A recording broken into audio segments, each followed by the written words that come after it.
Good morning. You're listening to Drinking Socially, the official Untapped podcast.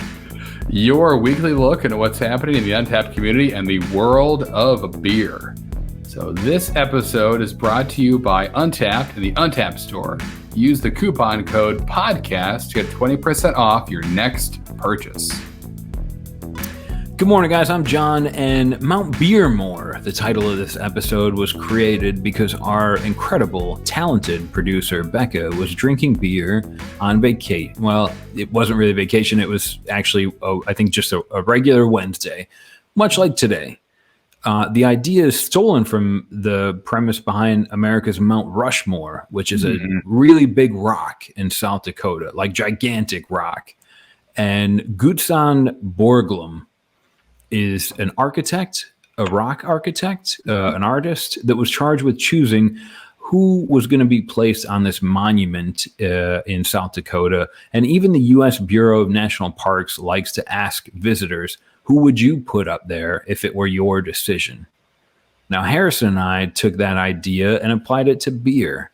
And we looked for the founding breweries in our own beer journey. We'll catch you up on the first three that we kind of carved into stone, but this episode is about the final piece of the puzzle, completing our Mount Beermore monument, mountain, stack of beer cans, the fourth and final selection in 2020's Mount Beermore. But it's always easier to talk about monuments and beer while you're drinking. So Harrison, what do you bring into the conversation today? We have a doozy, a merging of worlds, of superpowers, if you will, I think is an easy way to put it. We're drinking Hershey's Chocolate Porter from the one and only Yuengling Brewing Company. So I'm so excited for many, many reasons. But first, let's get to the stats. So beer name, Hershey's Chocolate Porter from Yuengling Brewery, of course. Listed as an American porter, coming in at about 4.7% ABV. And from Yuengling itself is saying, Yuengling, America's oldest brewery, and Hershey, America's most iconic chocolate, are collaborating for the first time in their history to provide a once-in-a-lifetime creation for their loyal fans to enjoy. America loves beer, correct?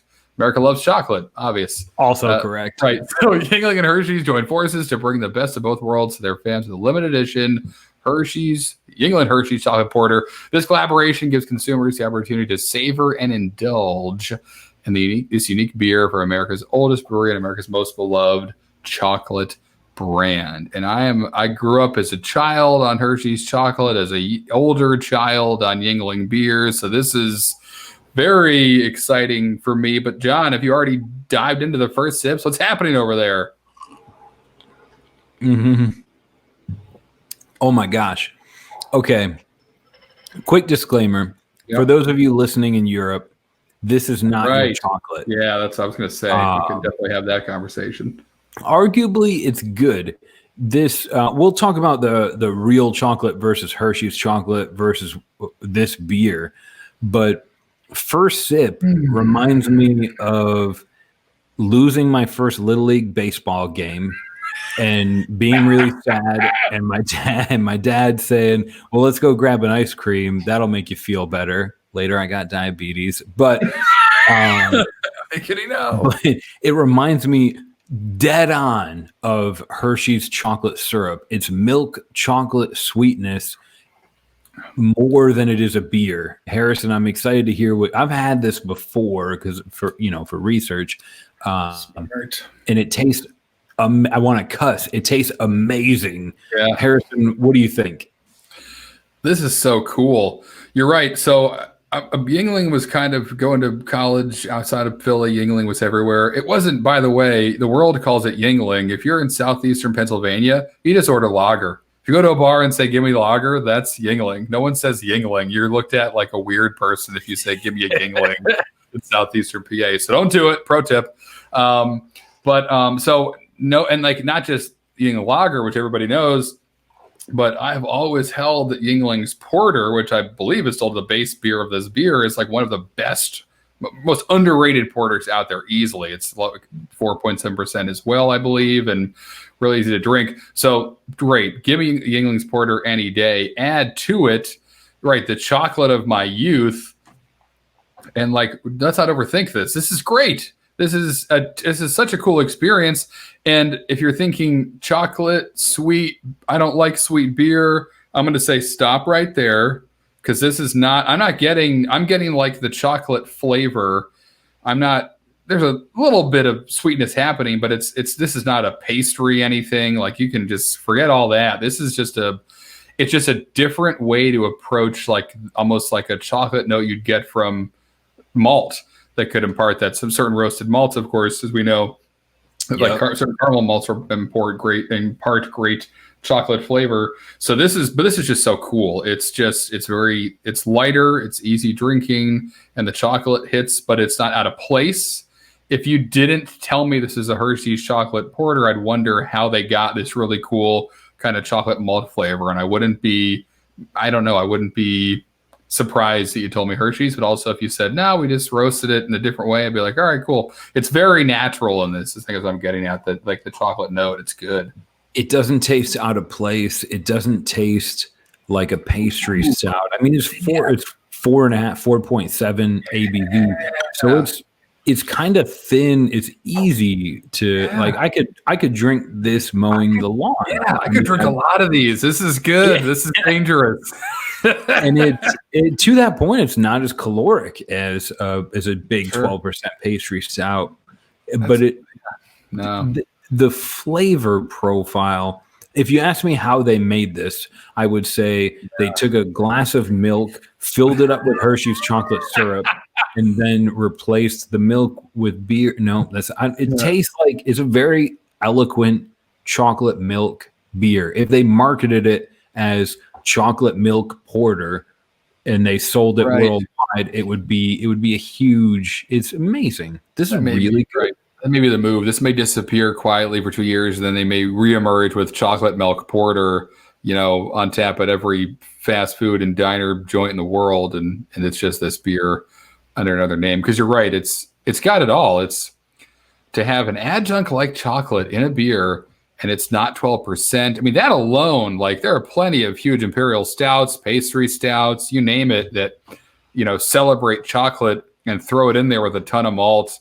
And it kind of sits as a big, thick, chocolatey soup that's exciting. This is like, chocolate in another light. It's like the everyman's chocolate, which is really what Hershey's is. I mean, that's kind of like mainly sugar. Right. But a little chocolate flavor. But to someone, I mean, as we all know, as we've said multiple times on this podcast, that everything's relative. Like, if you grew up eating Hershey's chocolate, then chocolate to you is Hershey's chocolate. And I was a Hershey Kiss guy. That was my jam. The bars, Hershey's chocolate bars. That was like, you felt like you were getting away with murder if your mom was like, yeah, you're going to have half the Hershey's chocolate bar. And I was like, that's like 6 Hershey little cubes at once. You kidding? What is it? It's my birthday. We win the lottery finally. What's happening? So, right. S'mores, of course. Like, how can you not talk about s'mores and not talk about Hershey's? So it certainly has a place in Americana. Where it lives in like the world of chocolate, right? It's probably like, I don't want to go down that rabbit hole and get in front of the chocolate lobby, their powerful chocolate lobby arm. Don't email us if you're a chocolate fan. Right. Suffice to say, I love Hershey's. I've been to, if you don't know about Hershey's itself, the park, amazing. Roller coasters. There's a log flume, I think. And both of these, like Hershey's and Yuengling, like I think of Pennsylvania in the States. Both of them are kind of from the same area. Yuengling's been making their original porter for close to almost 200 years now, which is forever in America.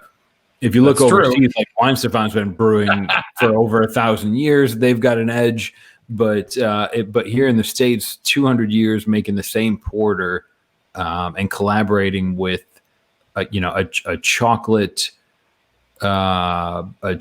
mogul in Hershey. Yeah, of course.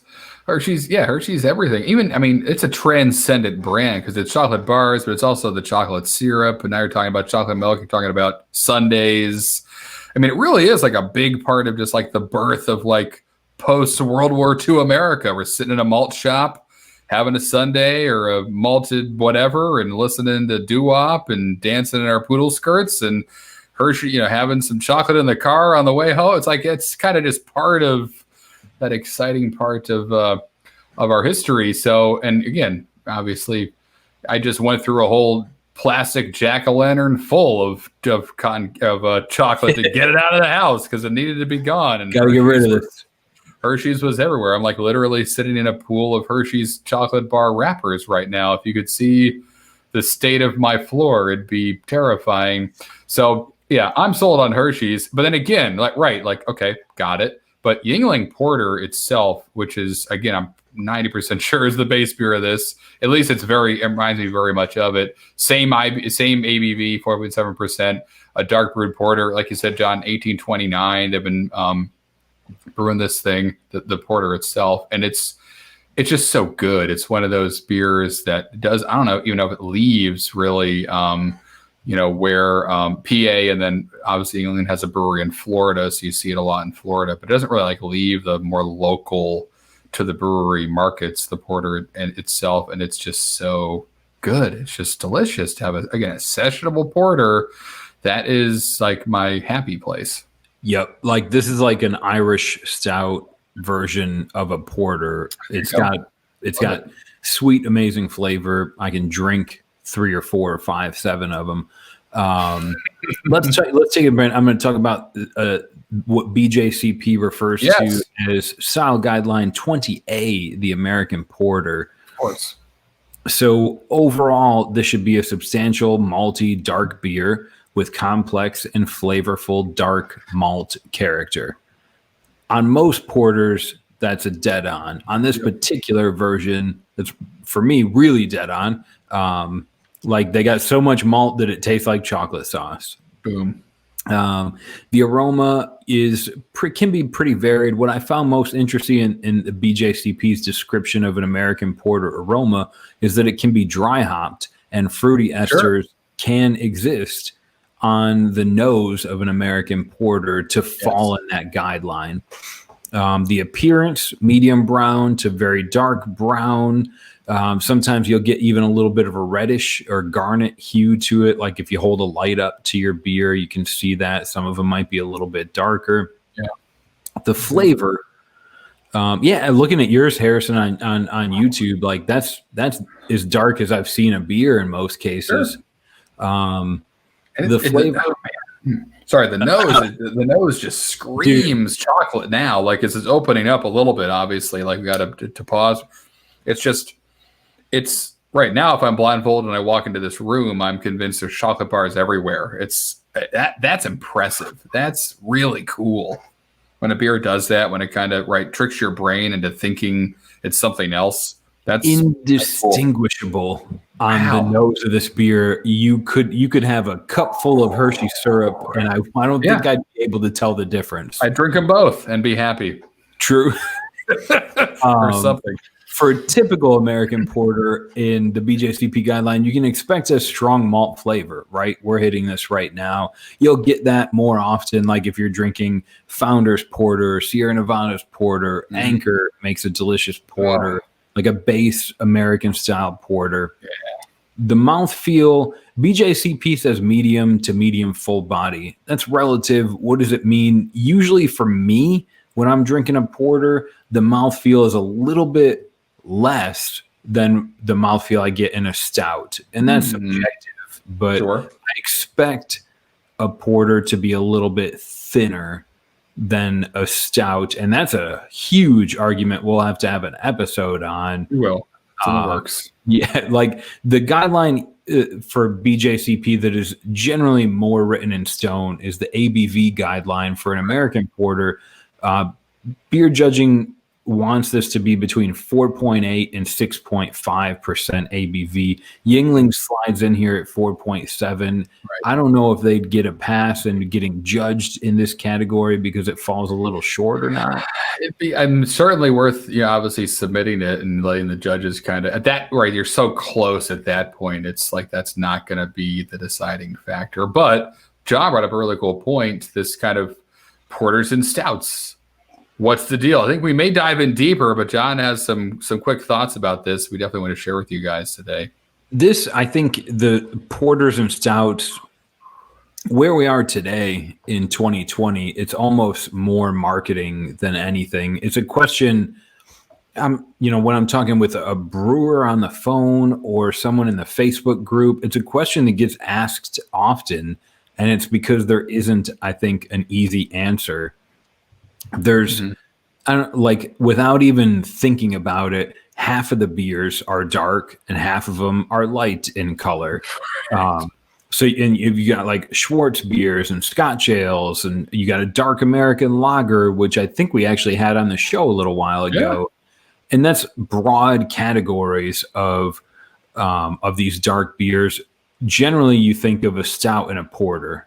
When I say a dark beer, depending on where you grew up, what you drank, you generally are going to go to a stout or a porter first. Historically speaking, these styles were born 300-ish years ago, before the internet, before the BJCP, before Untapped.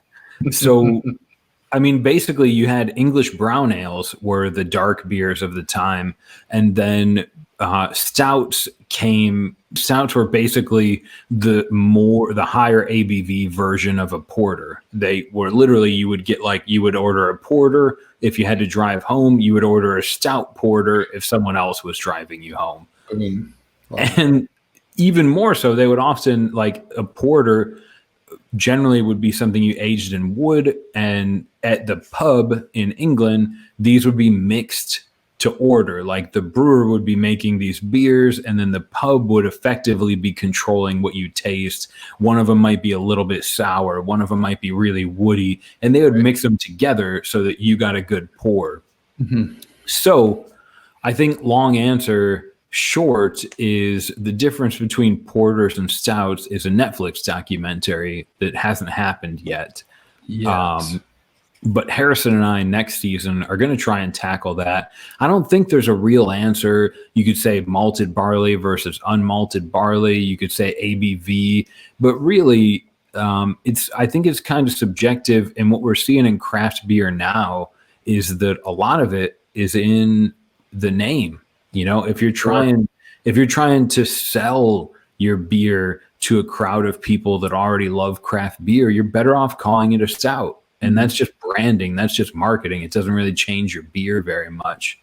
Nope. I've spoken to at least one very well-known unnamed brewery it's currently celebrated for their porters that essentially, like imperial porters, took a bunch of their old imperial stout recipes and just brew them now. Label of imperial porters, and they fly because that's what they kind of made their name for. Was like they got a couple imperial porters people freaked out about. And so now it's like, great, everything that's old is new again as a porter. And it's working really well for them. And they're great beers. So, but we will dive kind of a little bit deeper into this because it's fun. It's interesting to talk about. There's a lot of history to it, but there is a lot of kind of presentation to it as well. And we're going to kind of try to separate that for you guys in next season of Drinking Socially. So keep following along. We'll get to all the hard questions and do all the research for you guys here to find out the answers. Research, air quotes. That's it.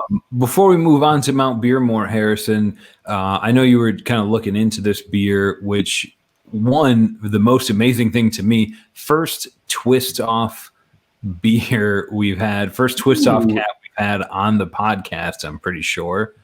I think you're right. Someone may call us out on that, but yes, I twisted it off. As most / all Yuengling beers are easy to access. Beyond that, though, some other quick kind of hits from Untapped data points here.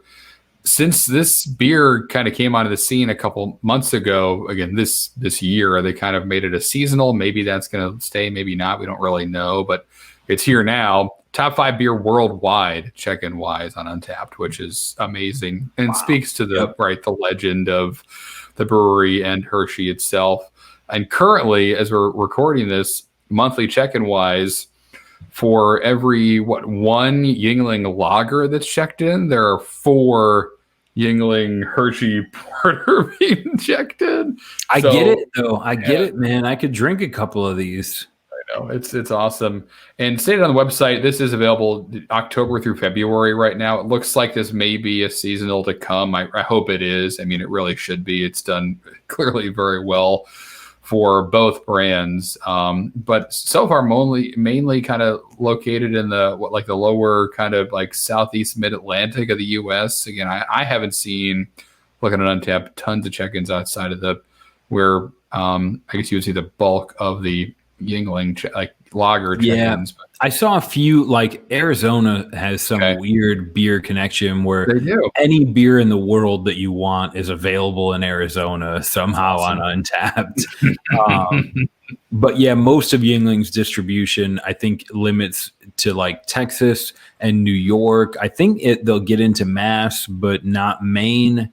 But basically like southeastern United States for distribution. But Treehouse distribution doesn't leave their front door, and somehow I have friends in Korea that are drinking Treehouse beer. Right? What a great distribution network. I know, and that was absolutely right. And then, I mean, and this is also, as of note, the first collaboration Yuengling's ever done, which to be America's oldest brewery, and now finally getting the collaboration game and do it with such another kind of like household name that Hershey is.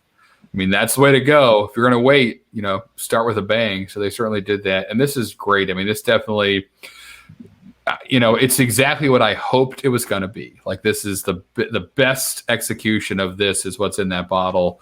And that's exciting. And I mean, like, takeaway for me is I could drink a lot of this. This is not a novelty beer for me. This is a beer that I would get a 6-pack of, and I would enjoy that 6-pack and not even, and with no complaints at all. So that's exciting. Yeah. Use it to help survive maybe your last Thanksgiving or Christmas. If you're going to have like political conversations at the table, that's right. Bring a 6-pack of this or 12 or as much as you can buy. I know. I could see maybe even in a future episode though, us taking it to the limit and just like dropping a bunch of Hershey chocolate bars and like some kind of French press and slamming it through this. And let's just see how much chocolate is too much chocolate. Death by chocolate. We could have fun. There's stuff happening. We're doing wild things. You're in the right place, everybody. Cooking with this beer. Sure, that's what I was thinking too, right? Mandy Naglich was just on Tap TV with Greg. She's got a stout brownie that she makes. I would assume you could get away with doing it with this porter, and it would probably be incredible. Really, you could probably just mix flour into this beer and eat it. Exactly right. I made soup today. Tastes great. It's the best soup I've ever had. Chocolate soup.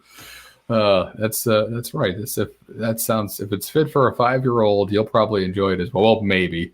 Now, Play-Doh doesn't make as good a crouton as a crouton does. I learned that the hard way. But enough about croutons and weak things like bread. We're talking about strong things next, like rocks and beer. John, what's happening now? Where are we entering? We're entering the historic zone. It's the final beer on what is a made-up concept, stolen from a real concept. That's right. But early in the season, Harrison and I decided we would kind of announce our Mount Beermore. In the intro of the show, in the top of the show, we kind of cover how we stole this from Mount Rushmore. Mount Rushmore, 4 subjective founding fathers of America. So Harrison and I said, let's try and think about this year on season 3 of Drinking Socially. Let's think about the founding breweries of our, beer constitution. That's not the right phrasing, but Continental Congress, right? Something like that. And I think the real encouragement, and we got some, like some of you have made memes and sent them in to us. Like the real encouragement is think about your own craft beer journey wherever you are. There's probably 4 beers or breweries that have influenced you. And it's easy to pick the first 2 or 3, but the last one was tough. Yeah. So for me, my first 3 beers on my Mount Beermore are, I'm written on a Post-it note in front of me. That's how important it's Smart. like.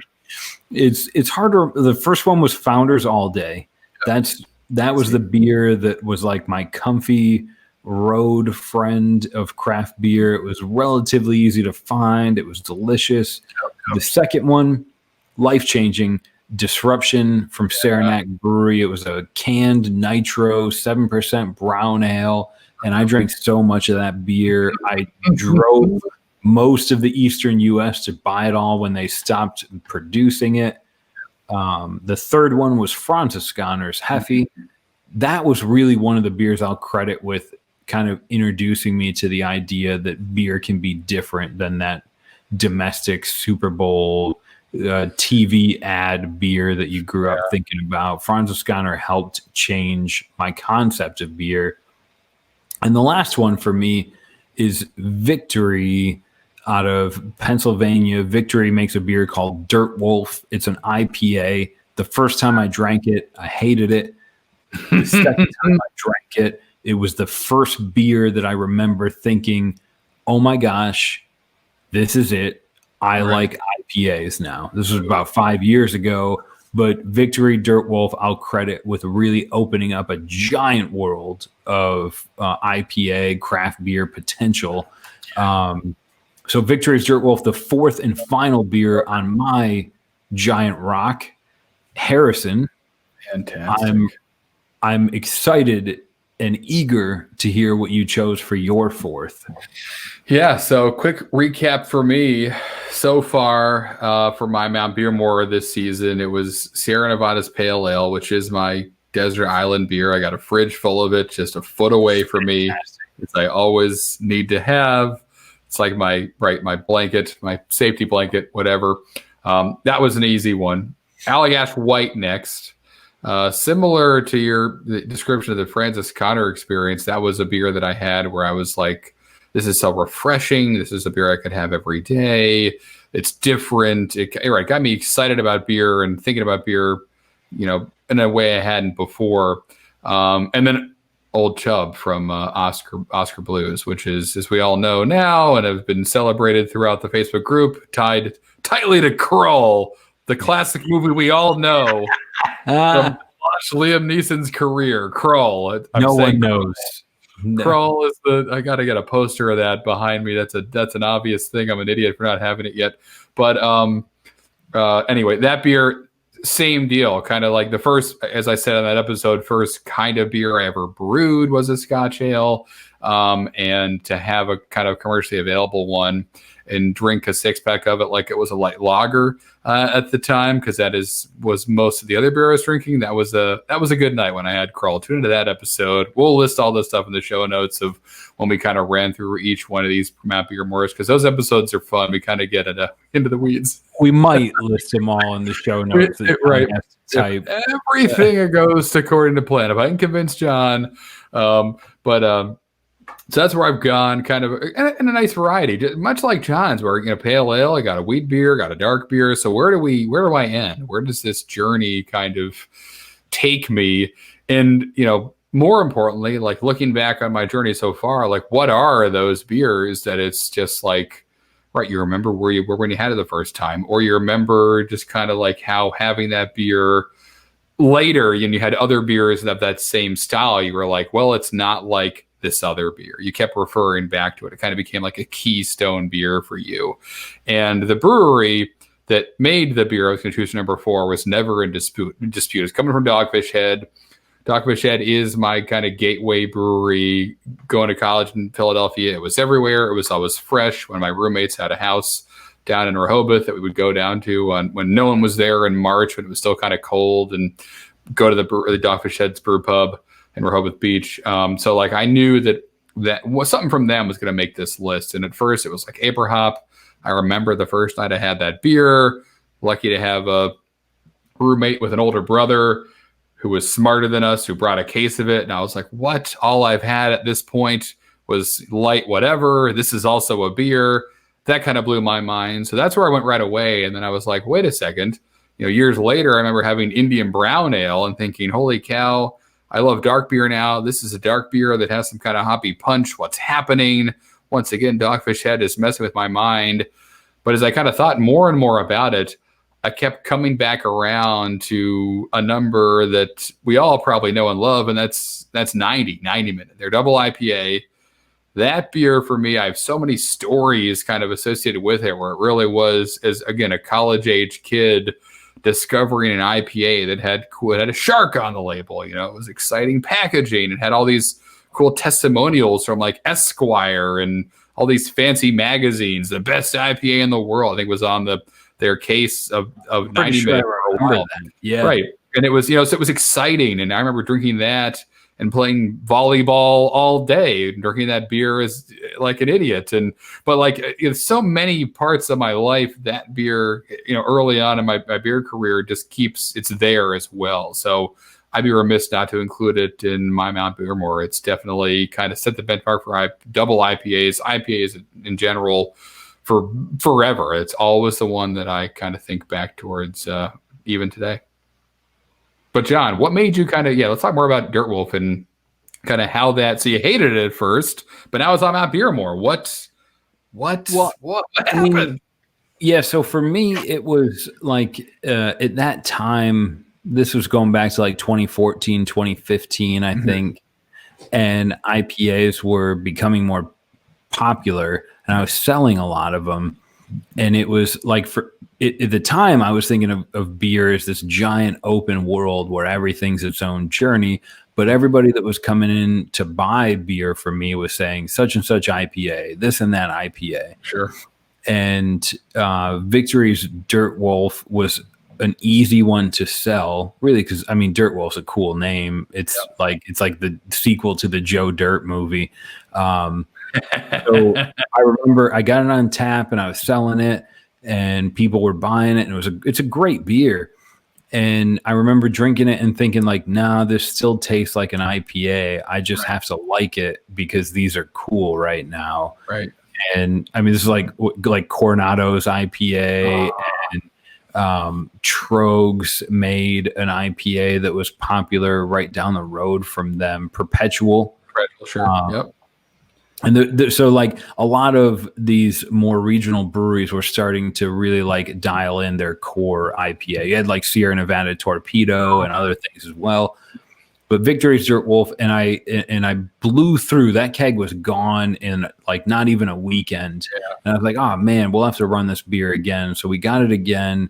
And it was not even 14 days later. I remember like after work drinking a pint of it, and like it just clicked, and I loved that IPA, and I loved Perpetual, and I loved Sierra Nevada's Torpedo, and I loved every IPA that was on the shelf. It was just an instantaneous, like it finally clicked where I understood. Like if you've ever drank coffee, the first time you drank it, you probably rightfully so thought it was disgusting. Right. And unless you had it at Starbucks and it was full of like cream and sugar and stuff. But most of the time when you drink coffee, it's gross. And then you drink it again and it's still pretty bad. 3 weeks later, you love black, good coffee. And I would compare IPAs to the same. But Victory Dirt Wolf, for me, that was like, I remember that moment when I was like, oh my gosh, I've arrived. I understand IPAs now. Yeah. Yep. And it was, and that was one of like for you, 90 minutes. The same, like how did 90 minutes, tell me about your story of Dogfish Head 90 minutes, Harrison. Sure. Yeah. That was right. So, probably the first time, so going to college in Pennsylvania, when I did, now it's a little different. You had to buy beer by the case. And once again, we'd been down to the brew pub, I think at this point a couple of times, and had different Dogfish Head beers there. We knew we liked it. And I think it might have been the first time we went to the local distributor back at college now in Pennsylvania and saw they had like a different beer from them. And it was 90 minute. And we thought, oh, we love 60 minute. This is probably just even better because it's 30 more minutes or whatever our dumb kind of half thought, half realized plan was kind of bumped into, reality. And I remember getting the case and like, buying it and like, what? It's how much? Oh, all right, whatever. Like, I guess good thing I have a job. And then taking it back to the dorm room, dropping it in like a cooler with ice and kind of bringing it out to the volleyball court and just enjoying it all day, not thinking that like maybe this has more alcohol. Like that, those thoughts didn't enter our minds. It was like Dogfish Head is good. 60 Minute was great. This is probably better. Why? We never asked that question. Sound logic. Luckily, though, going to college and having unlimited access to the cafeteria, like we were able to load up on like, flapjacks and hot dogs and whatever, as much food as we wanted, where, right, you could almost throw as many beers at us as possible. And there was a cheesesteak as a shield there kind of defending us from perpetual doom. So the night ended with, not much incident other than what can happen when you drink a bunch of 90 minute. But yeah, it's, and I remember after that, like kind of that following summer, like before it became routine, when we were down the shore, a buddy had a Jersey Shore, for those who don't know what I'm talking about. A buddy had a beach house, and like every night before we'd go out to the bars, we would each, take a shower by ourselves. But the shower beer of the summer was 90 minute because it was like you'd have that in the shower and you'd be ready to go to the bar afterwards. Wouldn't have to hang around the house and play flip cup or whatever, just ready to go. That kind of got you where you wanted to be as you stepped out the front door. And it became like this really cool, just familiar, I don't know. It's a beer that had character, that it had a place. It had kind of just part of our routine for many different cases. And then again, it's impossible as humans not to like relate things and look for relationships and compare stuff. It's kind of what our brain does. It always looks for patterns. And so when Dogfish Head is a double IPA and you go out into the world and you try other double IPAs, it for me for years was like just the beer where something's a double IPA. Before I even took a sip of that new beer, I would think, I wonder how this is going to compare to 90 minute. And that was forever this like the kind of internal monologue that I was going through. And obviously since then, this is 12 plus years ago, what a double IPA is, what an IPA is, has radically changed, as we've covered in great detail in this podcast. But it's still like, it's still there. And to be honest, it really is like those kind of beers where it was big body, again, 9%. It's, but tons of hop character. I hunt for those. I hunt for those beers. I hunt for West Coast style IPAs that are drier and more bitter. I love that stuff. It's just how I remember, again, discovering this world of craft beer. And Dogfish Head was absolutely kind of one of those flags that when I planted it, I would always kind of look at it and compare it to the horizon. And it's one of my kind of, some kind of guidepost for me to see where am I going and how far off am I from where I'm supposed to be. That was a great reference point for me forever. Yeah. I think you're swinging so close to, like, we're coming into the end of the year. It's usually a holiday full time of like getting together with family for good or for bad, or working extra hours for good or for bad. But at the end of the day, like take note. I would implore you to think about your own Mount Beermore. And if you have any anxiety about Christmas dinner with the boss, Christmas dinner with the new significant other or family, like go back to your Mount Beermore, grab your Victory Dirt Wolf and enjoy. 2020 has been a hard year. We all deserve a double IPA that takes us back to a better time. I love it. Well said. What do you got wrapping up the show, Harrison? We've got a Instagram account. We got Twitter things happening. Things are happening.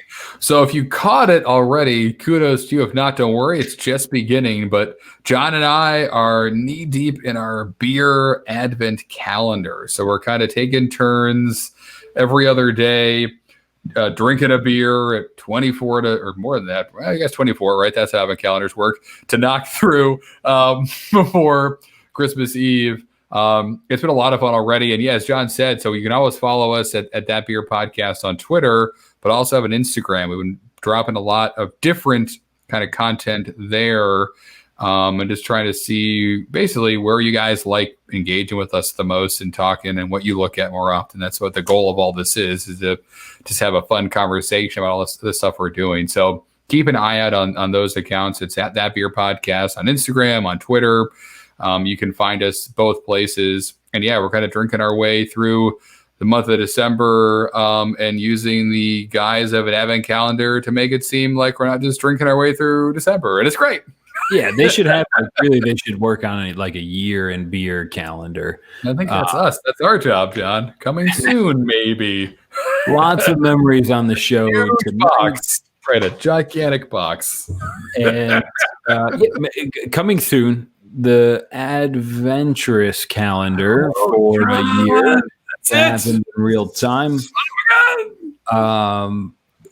Thanks for listening to the show tonight. Lots of memories, talking through our own kind of Mount Beermore. It's been a year-long exercise, but I'm happy with the 4 that I have on mine, and I know Harrison is with his, even though it's impossible to reflect a literal lifetime of learning and drinking beer. I know. If I can leave you with anything, enjoy a pint, reflect on, the journey you've been through to get to where you are, and what beers you like now and what beers helped you get there. And think about all the beers you've had in 2020, but not too much, because that's a whole Drinking Socially episode coming up in a couple of weeks. That's Untapped Year in Beer. So we'll see you soon for that. But what's coming up next week, Harrison? Right. Lots of exciting stuff for that Year in Beer episode. Lots of new exciting things. But next week, we're going to be drinking one of our Advent beers. So yeah, we're not going to drink them on Instagram and Twitter, but actually feature 2 on Drinking Socially itself. So we'll pull one of those out. Nothing quite like the joy that you see in our faces when we learn what beer we're about to drink about a second before we drink it as we pull it out of that box. So that'll be hilarious to kind of go through with you guys. So definitely tune in for it. And again, in between now and then, you get to see John and I surprising ourselves every day with some kind of crazy grab bag beer as we just kind of trudge through this the end of this year together. Other than that, show notes for this show and all of our shows are available at podcast.untapped.com. Please, if you have any questions or feedback, connect with Untapped on Twitter, Facebook, or Instagram, or directly with Harrison and I on facebook.com/drinking socially. That's the group that we keep for everyone that listens to the show and likes to show off pictures of the beer that they drink that we can't. That's it. Other than that, we'll see you guys next week. Cheers. Cheers. This is delicious. Yeah. I want to save some ice cream for this last sip, but it's already almost gone. Yeah. Next sip. Next beer.